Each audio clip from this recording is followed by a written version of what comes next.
దేశం అభివృద్ధి చెందాలంటే విద్య ఎంతో అవసరమని హర్యానా గవర్నర్ బండారు దత్తాత్రేయ అన్నారు.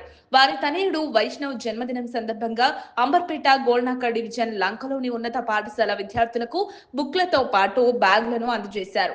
ఈ సందర్భంగా వారు మాట్లాడుతూ విద్య, వైద్యం, ఉద్యోగ రంగాలలో ప్రతి ఒక్కరూ రాణిస్తే అభివృద్ధి చెందుతారని కొనియాడారు.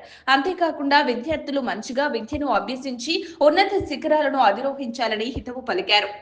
పాఠశాలకు సీసీ కెమెరాలను ఏర్పాటు చేస్తారని హామీనిచ్చారు. వైష్ణవ్ ఫౌండేషన్ ద్వారా ప్రతి ఏటా విద్యార్థులకు ఉచిత కార్యక్రమాలను ఏర్పాటు చేయడం జరుగుతుందన్నారు. కార్యక్రమంలో బీజేపీ మాజీ మంత్రి శ్రీకృష్ణ యాదవ్, కార్పొరేటర్ కన్నె ఉమా రమేష్ యాదవ్, మాజీ అధ్యక్షులు మూల రవీందర్ గౌడ్, కన్వీనర్ ఏడెల్లి అజయ్ కుమార్, కార్యదర్శులు, సీనియర్ నాయకులు తదితరులు పాల్గొన్నారు. నేను ఈ విషయం చెప్పుకోవాలి. మా తమ్ముడిని కోల్పోయినాక నాన్న కోలుకోవడానికి ముఖ్య కారణం పార్టీ కార్యకర్తలు. మీరందరూ లేకపోయింటే మా కుటుంబానికి కోలుకోవడం చాలా కష్టం అయ్యి ఉండేది. నాకు ఊరికి అదే చెప్పేటోడు, ఏం కాదమ్మా, ఒక్కడు పోయినా నాకు ఇంకా చాలామంది ఉన్నారు, వారసులే కానీ కొడుకులే కానీ, వాళ్ళందరిలోనే మనం వైష్ణవ్కి చూస్తున్నాము అని అనుకున్నాము.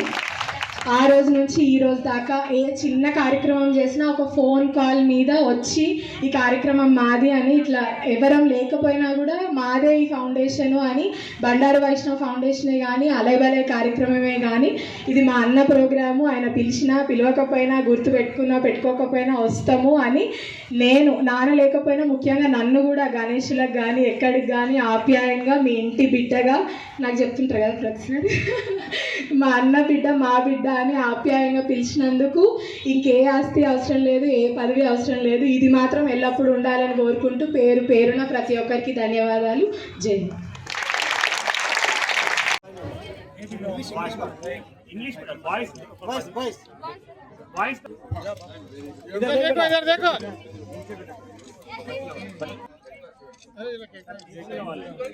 అక్కడికే వస్తాయి.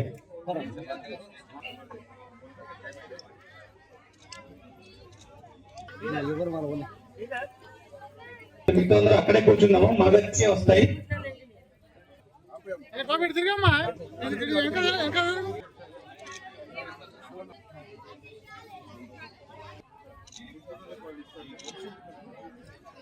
మేము కొంత పిల్లలకు పుస్తకాలు, పెన్సిలు, బ్యాగ్ లాంటి విషయాలు కొన్ని అందజేశాం.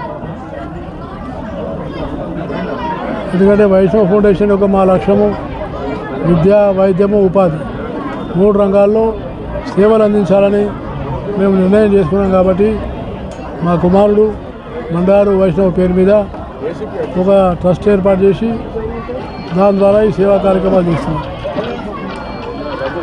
నేను ఒకటే కోరుకునేది, విద్యార్థులకు అంటే దేశంలో పేదరికం పోవాలంటే విద్యనే చాలా ప్రధానమైనది.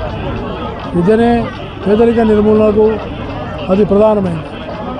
అందుకని విద్యకు ప్రాముఖ్యత ఇవ్వాలని ప్రభుత్వం కూడా ప్రభుత్వ పాఠశాలలో నైపుణ్యమైన విద్య అందించాలి, నూతనమైనటువంటి విద్య అందించాలి, కొత్త టెక్నాలజీకి వచ్చినటువంటి విద్య అందించాలి. అందుకనే ప్రభుత్వం దీనికే ప్రాముఖ్యత ఇవ్వాలని, అలాగే వైద్యం కూడా అందరికీ అందుబాటులో రావాలని, ఉపాధి కూడా అందరికీ రావాలని. ఉపాధి రావాలంటే అందరికీ స్కిల్ చాలా అవసరం. అందువల్ల స్కిల్ డెవలప్మెంటు చాలా ముఖ్యమైనది. ఆ స్కిల్ డెవలప్మెంట్ కూడా ప్రభుత్వం ప్రాముఖ్యత ఇచ్చి ముందుకు తీసుకెళ్తే పేదరిక నిర్మూలన, ఉపాధి 2 జరిగే అవకాశం ఉంటుంది. నాకు చాలా సంతోషము. మేము వైష్ణవ్ ఫౌండేషన్ ద్వారా ఇక్కడ స్కూల్లో ఒక సీసీ కెమెరాల ఏర్పాటు, అలాగే కంప్యూటర్ యొక్క ఉన్నటువంటి ట్రైనింగ్ చెప్పేవాడు లేడు కాబట్టి అతను కూడా ఇక్కడ ఏర్పాటు చేద్దామని మేము నిర్ణయించుకున్నాం.